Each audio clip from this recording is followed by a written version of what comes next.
All right, I want to talk about our fourth president of the United States, James Madison, who is the smallest president. He's like 5'4" and 100 pounds, maybe. Gigantic intellect. Really good with the process of politics. So let me just explain. So when the country is starting, we have something called the Articles of Confederation. Something like this: my state will do whatever the country wants unless we don't want to.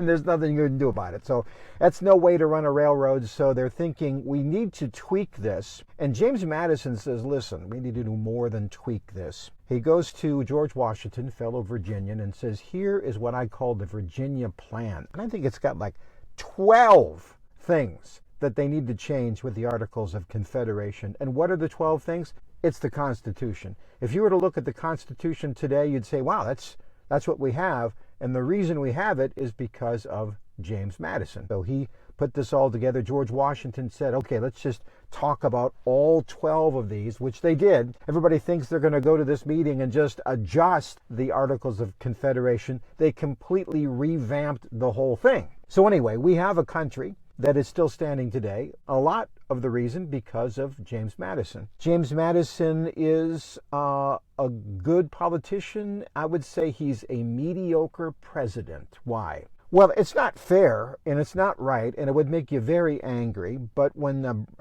Britain and the French are fighting the Napoleonic Wars, the British would say, hey, we need some good sailors. Why don't we pull over that American ship and take theirs? And the French would do the same thing. And of course, they're fighting tooth and nail. And America is getting pretty salty about it, justifiably so. And so they decide to wage war against the British. This is the War of 1812.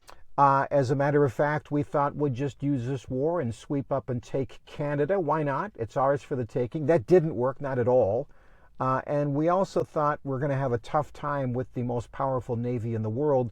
That turned out not to be true because American sailors were awfully good as privateers.